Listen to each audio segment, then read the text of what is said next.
Law किसी society की सिर्फ लोअर क्लास पे ही अप्लाई होता है या उसकी अपर क्लास और एलीट क्लास पे भी अप्लाई होता है, आज हम इस चीज़ को देखेंगे।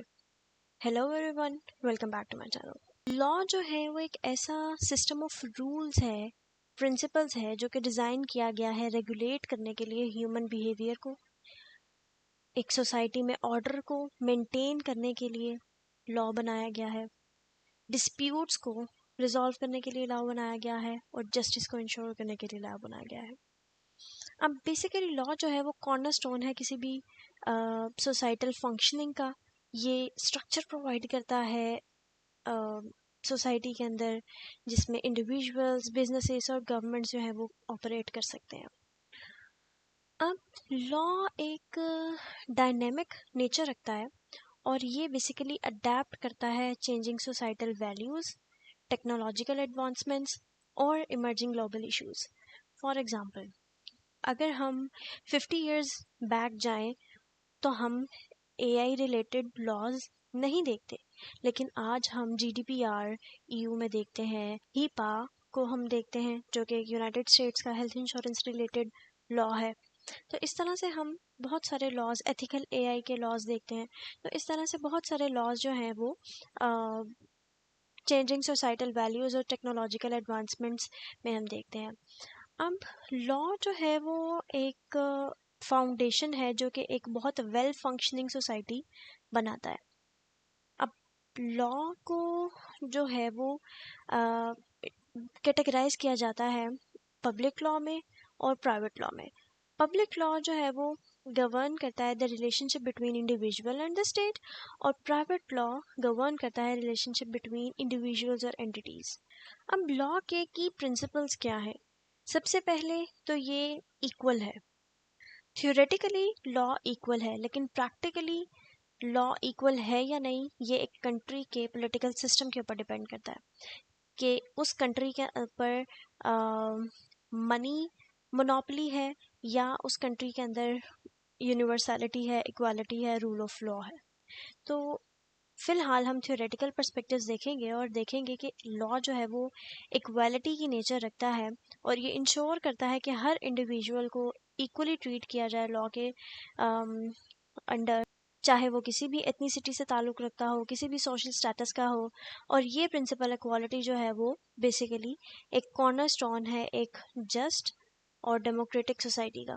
Rule of law, rule of law एक ऐसा प्रिंसिपल है कि ऑल इंडिविजुअल्स, इंस्टीट्यूशंस और entities they are subject to and accountable under law. और ये अप्लाई होता है हर इंडिविजुअल, हर इंस्टीट्यूशन और हर एंटिटी पे इक्वली और fairly. Rule of law ensure करता है कि there is no one above the law, including government officials, including president, including prime minister, including anybody who has the power or who has the authority. तो this is basically the rule of law. अब due process में हम क्या देखते हैं कि legal system जो है वो इनका लीगल सर्टेनिटी को गारंटी करता है और उनका ये लीगल सर्टेनिटी, इनका ये लीगल सिस्टम गारंटी करता है कि इंडिविजुअल के पास राइट है एक फेयर और इम्पार्शल प्रोसेस का, और ये इंश्योर करते हैं कि उनके राइट्स प्रोटेक्टेड हैं और ये इनके पास एक अपॉर्चुनिटी है to be heard and defend themselves. और ये लॉ बेसिकली जो है वो क्लियर होना चाहिए, पब्लिसाइज्ड होना चाहिए और स्टेबल होना चाहिए कि वो अलाउ कर सकें इंडिविजुअल्स को और ऑर्गेनाइजेशंस को कि वो अपना प्लान कर सकें अपने बिहेवियर को accordingly. Separation of power basically describes कि जो 3 ब्रांचेस ऑफ गवर्नमेंट हैं जिसमें लेजिस्लेटिव है, एग्जीक्यूटिव है और जुडिशरी है, इनकी अपनी डिस्टिंक्ट और इंडिपेंडेंट रोल्स हैं और ये एक ऐसा सिस्टम प्रोवाइड करते हैं चेक्स एंड बैलेंसेस का जो कि प्रिवेंट करता है एक ब्रांच को दूसरी ब्रांच की में इंटरफेयर करने से टू मच। लेकिन अमेरिका में constitutionally they have judicial review, जिसको हम आगे भी वीडियो में देखेंगे। लेकिन बेसिकली ये सेपरेशन ऑफ पावर है कि लेजिस्लेटिव का काम है कि वो लॉज बनाएगी, अमेंडमेंट्स करेगी, एग्जीक्यूटिव का काम है कि वो उसको इम्प्लीमेंट करेगी, जुडिशरी का काम है कि वो देखेगी कि एग्जीक्यूटिव ने जो है वो कॉन्स्टिट्यूशन के मुताबिक, लॉ के मुताबिक इस चीज़ को इम्प्लीमेंट करवाया है या नहीं। द लेजिस्लेटिव प्रोसेस, अब लेजिस्लेटिव प्रोसेस को स्टैट्यूटरी लॉ ड्राफ्ट करते हुए किस तरह से हम देखते हैं। सबसे पहले बिल प्रपोज होता है, उसके बाद कमेटी रिव्यू होता है, देन फ्लोर डिबेट होती है और उसके बाद प्रेसिडेंशियल अप्रूवल होता है। बिल प्रपोजल के अंदर क्या है कि एक लॉ को प्रपोज किया जाता है या किसी बिल को प्रपोज किया जाता है, इंट्रोड्यूस किया जाता है लेजिस्लेटिव असेंबली में बाय अ मेंबर और अ ग्रुप ऑफ मेंबर्स। अब ये ज़रूरी नहीं है कि एक न्यू बिल और एक न्यू लॉ ही प्रपोज किया जाए, ये किसी ऑलरेडी एग्जिस्टिंग लॉ में अमेंडमेंट भी हो सकती है। और ये किसी भी पार्लियामेंट के मेंबर से या जो भी कांग्रेस है, डिपेंडिंग अपॉन द प्रेसिडेंशियल और पार्लियामेंट्री सिस्टम, ये प्रपोज किया जाता है। अब कमेटी रिव्यू में अब कमेटी रिव्यू में बिल जो है वो असाइन किया जाता है एक कमेटी को, जो कि जहाँ पे वो रिव्यू करती है, डिबेट करती है और पोटेंशियली अमेंड करती है इफ़ दे थिंक दैट ये लॉ सोसाइटल वैल्यूज़ के ऊपर इम्प्लीमेंट किया जा सकता है। कमेटीज़ यहाँ पे एक क्रूशल रोल प्ले करती हैं in shaping the final version of a bill. और द बिल जो है वो उस एक डिटेल्ड स्क्रूटनी, एक डिबेट और पॉसिबल अमेंडमेंट्स के थ्रू जो है वो अंडरगो करता है और लेजिस्लेटिव सेशंस होते हैं। There are a lot of legislative sessions जिसमें हर तरह का पर्सपेक्टिव डिस्क्राइब किया जा सकता है, प्रपोज किया जा सकता है और उसको कॉन्स्टिट्यूशनली और वो कितना बेनिफिशियल हो सकते हैं, वो कितना कॉन्स्टिट्यूशन के अंडर आते हैं, इस चीज़ को कमेटी रिव्यू में डिस्कस किया जाता है। अब आता है फ्लोर डिबेट। फ्लोर डिबेट में जब एक दफ़ा कमेटी अप्रूव कर लेती है बिल को, तो वो एक मूव होती है to the floor of legislative chamber for a full debate and vote. अब कमेटी रिव्यू में सिर्फ कमेटी जो है वो स्क्रूटिनाइज कर रही होती है, डिबेट कर रही होती है पॉसिबल अमेंडमेंट्स के लिए या अगर कोई न्यू लॉ है उसके लिए। फ्लोर डिबेट में पूरी की पूरी पार्लियामेंट जो है वो उसको एक फुल डिबेट और उसके ऊपर वोटिंग होती है। अगर तो वोटिंग एक पर्टिकुलर नंबर से एक्सीड कर जाए तो वो बिल जो है वो लॉ में कन्वर्ट हो जाता है, और अगर वो ना एक्सीड हो तो वो फिर लॉ या अमेंडमेंट पास नहीं होती। अब फ्लोर डिबेट एक ऐसी जगह है जहाँ पे लॉ मेकर्स के पास ये अपॉर्चुनिटी होती है कि वो डिस्कस कर सकें और आर्ग्यू कर सकें कि प्रपोज लेजिस्लेशन का मेरिट क्या है। और बिल जो है वो वोट किया जाता है, अगर पास हो जाए तो उसको लॉ में साइन कर दिया जाता है by the head of state और गवर्निंग अथॉरिटी। लेकिन उससे पहले अगर बिल पास हो जाए तो चैम्बर ऑफ कांग्रेस जो है वो प्रेसिडेंट को भेजती है फॉर अप्रूवल और वीटो। अगर प्रेसिडेंट उसको वीटो कर दे तो अगेन फ्लोर डिबेट होती है और उसमें जो है वो प्रोस्पेक्टिव्स देखे जाते हैं और दोबारा प्रेसिडेंट को भेजा जाता है। अगर प्रेसिडेंट 3 दफ़ा वीटो कर दे और उसके बाद वो लॉ डिबेटेबल नहीं रहता वो, लेकिन अगर सेकंड या थर्ड टाइम पे प्रेसिडेंट अप्रूव कर दे तो फिर वो लॉ या अमेंडमेंट, प्रपोज्ड अमेंडमेंट लॉ में कन्वर्ट हो जाती है। और अगर ऑब्वियसली वीटो हो तो वो कांग्रेस में दोबारा पोटेंशियल ओवरराइड के लिए भेजा जाता है। अब पब्लिकेशन में जो इनेक्टेड लॉ होता है वो पब्लिश किया जाता है और प्रेसिडेंशियल अप्रूवल के बाद, और वो एक्सेसिबल किया जाता है पब्लिक के लिए और उसको इन्फोर्सफुल बनाने के लिए एग्जीक्यूटिव अथॉरिटीज़ को भेजा जाता है। अब स्टैट्यूटरी लॉ की हम एग्जांपल्स में क्या देखते हैं कि क्रिमिनल कोड्स हैं जो कि डिफाइन करते हैं कि ऑफेंसेस और पेनल्टीज़ क्या हो सकती हैं। लेबर लॉज क्या हैं, लेबर लॉज रेगुलेट करते हैं एम्प्लॉयमेंट कंडीशंस को। टैक्सेशन लॉज हैं, टैक्सेशन लॉज गवर्न करते हैं रेवेन्यू कितना है, कलेक्शन कितनी है। इन सब चीज़ों को देखते हैं। अब प्रेसिडेंट की पावर क्या है, या केस लॉ और इंटरप्रिटेशन क्या है। प्रेसिडेंट और स्टेयर डेसिसिस क्या है कि ये this is basically a principle of stare decisis to stand by things decided, which means कि जो भी चीज़ें और लॉ डिसाइड हो गया है, we have to stand by the decided things or amended laws और bill। और ये एक फंडामेंटल टेनेंट है कॉमन लॉ सिस्टम का।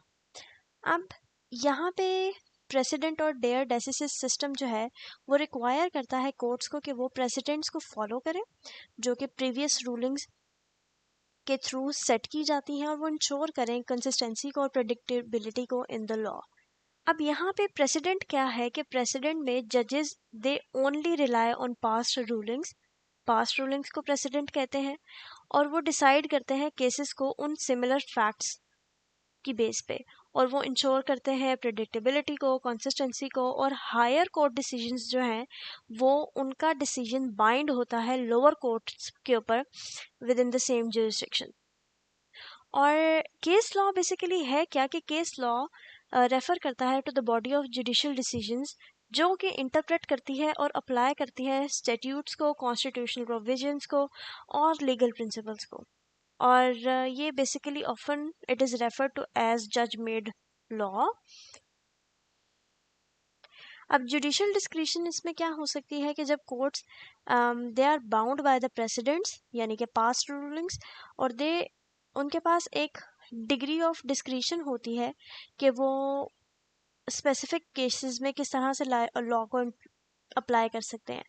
और ये डिग्री ऑफ डिस्क्रिशन अलाउ करती है लीगल सिस्टम को कि वो एक चेंजिंग सोसाइटल नॉर्म के अकॉर्डिंगली जो है वो अडॉप्ट हो सके और एड्रेस कर सके न्यू लीगल चैलेंजेस को जैसे कि वो इमर्ज होते हैं। अब स्टैट्यूटरी इंटरप्रिटेशन में जब कोर्ट्स को एक किसी भी स्टैट्यूट की, किसी भी लॉ की और किसी भी ऐसे लीगल केस की इंटरप्रिटेशन करनी पड़ती है, तो they are faced with the interpreting the meaning of a statute, or they must carefully examine the language, the legislative history and underlying purpose of law। अब लैंग्वेज के बारे में हम क्या कहेंगे कि लैंग्वेज इट डजंट मीन कि English में है, अरबिक में है, उर्दू में है, जर्मन में है, किस लैंग्वेज में है। ये लैंग्वेज का मतलब है वो टोन देखी जाती है कि स्टैट्यूटरी इंटरप्रिटेशन किस टोन में लिखी गई है, और लेजिस्लेटिव हिस्ट्री क्या रही है उस केस के रिलेटेड। अब जुडिशियल रिव्यू में ये एक ऐसी एक पावर है जुडिशियल रिव्यू के पास जो कि अलाउ करती है कोर्ट्स को कि वो डिटर्मिन करें कि किसी भी लॉ की और एग्जीक्यूटिव एक्शन की कॉन्स्टिट्यूशनैलिटी। और ये डिटर्मिनेशन जो है constitutionality of laws and executive actions, ये एक क्रिटिकल चेक है on the branches of government, और ये सेफगार्ड करती है इंडिविजुअल राइट्स को। विच मीन्स कि अगर लेजिस्लेटिव कोई लॉ बना रही है तो क्या वो कॉन्स्टिट्यूशन के अंडर फॉल करता है, या वो इस तरह का लॉ बना रहे हैं जिससे एलीट क्लास को फ़ायदा हो सकता है, बिजनेसमैन्स को फ़ायदा हो सकता है, या उनको खुद को फ़ायदा हो सकता है। तो ये जुडिशियल रिव्यू का काम है कि वो उसकी कॉन्स्टिट्यूशनैलिटी देखे। इसी तरह से एग्जीक्यूटिव क्या जो है वो क्या उसको उस तरह से इम्प्लीमेंट करवा रही है या नहीं करवा रही, तो ये जुडिशियल रिव्यू का काम है। अब हम एग्जाम्पल्स में अगर केस लॉ को देखें तो it was a landmark ruling जो कि brown versus board of education US में था, और ये डिक्लेयर किया गया था कि इंस्टीट्यूशंस के अंदर रेशियल सेग्रीगेशन अनकॉन्स्टिट्यूशनल है। इसके अलावा वो डिसीजंस जो इंटरप्रेट करते हैं इंटरनेशनल ट्रीटीज़ को और कॉरपोरेट लायबिलिटी को, वो केस लॉ के अंडर आते हैं। कॉन्स्टिट्यूशनल लॉ जो है वो गवर्न करता है framework of A Nations legal and political system, और ये डिफाइन करता है पावर ऑफ गवर्नमेंट ब्रांचेस और गारंटी करता है फंडामेंटल राइट्स ऑफ सिटीजन्स को। अब यूएस के कॉन्स्टिट्यूशन में जो पहली 10 अमेंडमेंट्स हैं उनको बिल ऑफ राइट्स के नाम पे जाना जाता है, और ये इंश्राइन की जाती हैं फंडामेंटल इंडिविजुअल लिबर्टीज़ को, जैसे कि फ्रीडम ऑफ स्पीच है, फ्रीडम ऑफ एक्सप्रेशन है, फ्रीडम ऑफ रिलीजन है, फ्रीडम ऑफ प्रेस है। तो ये सारी और भी हैं, फ्रीडम ऑफ लाइफ, ये सारे जो है वो बिल ऑफ राइट्स कहे गए हैं यूएस कॉन्स्टिट्यूशन में। अब एक ड्यू क्लॉज जो है वो 5th और 14th अमेंडमेंट है, वो गारंटी करती है कि government can not deprive individual of life, of liberty, of property without due process of law, which means that अगर एक इंडिविजुअल है, उस पे चार्ज लगे हैं, तो ही हैज़ लीगल राइट्स कि वो अपना लॉयर कर सके और अपना केस प्रेजेंट कर सके लीगली। तो ये उसका एक due process of life, due process clause है, जो कि स्टेट उससे सीज नहीं कर सकती, स्टेट उसे कर्टेल, उसे छीन नहीं सकती। तो अब इक्वल प्रोटेक्शन क्लॉज में 14th अमेंडमेंट है यूएस के कॉन्स्टिट्यूशन की, और वो इक्वल प्रोटेक्शन क्लॉज है, और ये प्रोहिबिटेड करती है कि गवर्नमेंट जो है वो डिनाई नहीं कर सकती किसी भी इंडिविजुअल को, किसी भी पर्सन को, और उसके पास प्रोटेक्शन है अंडर लॉ की, और ये इंश्योर करता है कि सारे सिटीजन्स को फेयरली, ट्रांसपेरेंटली जो है वो ट्रीट किया जाता है विदाउट एनी डिस्क्रिमिनेशन। और सुप्रीमेसी क्लॉज क्या है कि यूएस का constitution along with the federal laws and treaties is the supreme law of the land, taking the precedence over state constitutions and laws. There are a lot of laws, और जिसमें US constitution है वो it is the supreme one. और US constitution के preamble में जो sovereign authority है वो लोगों के पास है। और first phrase or line you can say of US Constitution states that we the people of United States of America. So it's the sovereign power holds held by the people of United States of America, लेकिन जो supreme law है वो US constitution है। Constitutional law में हम ने bill of rights देखा, हमने ड्यू प्रोसेस क्लॉज देखा, हमने इक्वल प्रोटेक्शन क्लॉज देखा, हमने सुप्रीमेसी क्लॉज देखा, और इसके अलावा और भी हैं। अगर हम ग्लोबली बात करें तो universal declaration of human rights है, ये इन्फ्लुएंस करता है ग्लोबल कॉन्स्टिट्यूशनल फ्रेमवर्क्स को कि ह्यूमन राइट्स जो हैं वो वायलेट नहीं होने चाहिए कंट्रीज़ के अंदर। Enforcement and judicial system, law enforcement किस तरह से होती है कि पुलिस और अदर लॉ इन्फोर्समेंट एजेंसीज जो हैं वो दे आर रिस्पॉन्सिबल कि वो क्राइम्स को इन्वेस्टिगेट करें, और वो सस्पेक्ट्स को एप्रीहेंड करें, वो पब्लिक ऑर्डर मेंटेन करें, और लॉ इन्फोर्समेंट एजेंसीज हुए इंश्योर करवाती हैं कि वो क्रिमिनल लॉ से कंप्लायंस होनी चाहिए, और उनके इन्फोर्समेंट मैकेनिज्म के अंदर रेगुलेटरी बॉडीज़ वो ओवरसी करती हैं कंप्लायंस एडमिनिस्ट्रेटिव लॉज के साथ। एडमिनिस्ट्रेटिव लॉज में इन्वायरमेंटल रेगुलेशंस आ सकती हैं, और सिविल कोर्ट्स जो हैं वो इन्फोर्स करती हैं कि कॉन्ट्रेक्चुअल ऑब्लिगेशंस को, और रिजॉल्व करती हैं प्राइवेट डिस्प्यूट्स को। ये इन्फोर्समेंट ऑफ जुडिशल सिस्टम का एक इन्फोर्समेंट मैकेनिज्म है। इस तरह से जो है वो जुडिशल स्ट्रक्चर है। जुडिशल स्ट्रक्चर में ट्रायल कोर्ट्स होती हैं, एपीलेट कोर्ट्स होती हैं, सुप्रीम कोर्ट्स होती हैं। तो ट्रायल कोर्ट्स वो इनिशियल हेयरिंग और फैक्ट फाइंडिंग करती हैं, और एपीलेट कोर्ट्स जो हैं वो रिव्यू करती हैं डिसीजंस को जो कि ट्रायल कोर्ट्स ने दिया होता है या किसी भी लोअर कोर्ट ने दिया होता है फॉर लीगल एरर्स। और सुप्रीम कोर्ट्स जो हैं वो एड्रेस करती हैं कॉन्स्टिट्यूशनल क्वेश्चंस को, और सेट करती हैं फाइनल प्रेसिडेंट्स को। और इसी तरह से जो इन्फोर्समेंट में चैलेंजेस हो सकते हैं वो ये हो सकते हैं कि लीगल प्रोसीडिंग्स में डिले हो सकता है, लिमिटेड एक्सेस हो सकती है जस्टिस को और मार्जिनलाइज ग्रुप्स के साथ, करप्शन हो सकती है और इनएफिशिएंसी हो सकती है विद इन लॉ इन्फोर्समेंट और जुडिशल इंस्टीट्यूशंस के साथ। और ज्यूरीज बेसिकली जो है वो they are comprised of citizens, और ये क्रूशल रोल प्ले करती हैं जुडिशल प्रोसेस में, हेयरिंग में, एविडेंस में, डिटर्मिनेशन ऑफ गिल्ट में, और इनोसेंस ऑफ डिफेंडेंट्स में, जो भी क्रिमिनल ट्रायल्स होते हैं उसमें। अब एथिकल कॉन्स्टिट्यूशंस इन लॉ में सबसे पहले फेयरनेस एंड जस्टिस आता है कि लीगल सिस्टम फेयरनेस के लिए स्ट्राइव करना चाहिए, वो इंश्योर करे कि हर इंडिविजुअल को इक्वली ट्रीट किया जाए without any gender discrimination, religious discrimination, racial discrimination और एथनिक डिस्क्रिमिनेशन। और जो एडमिनिस्ट्रेशन हो जस्टिस की वो इम्पार्शल हो और अनबाइज्ड हो। मॉरल रीजनिंग में लॉज जो है वो रिफ्लेक्ट करते हैं सोसाइटल मॉरल वैल्यूज़ को, लेकिन दे कैन समटाइम्स जो है वो conflict with ethical perspectives as well. मिसाल के तौर पे अगर हम कैपिटल पनिशमेंट की या अबॉर्शन लॉज को देखें तो वो एक हाईलाइट करता है एक एथिकल डायनमा को, लेकिन ये डिपेंड करता है कि इंडिविजुअली वो राइट्स, वो लॉज किस तरह से अप्लाई होते हैं इंडिविजुअल्स के ऊपर। प्रोफेशनल एथिक्स में लॉयर्स, जजेस और अदर लीगल प्रोफेशनल जो हैं they are bound by strict ethical codes, और वो गवर्न करते हैं अपने कंडक्ट को और इंश्योर करते हैं कि वो अपहोल्ड करें लीगल सिस्टम की इंटेग्रिटी को। Social responsibility,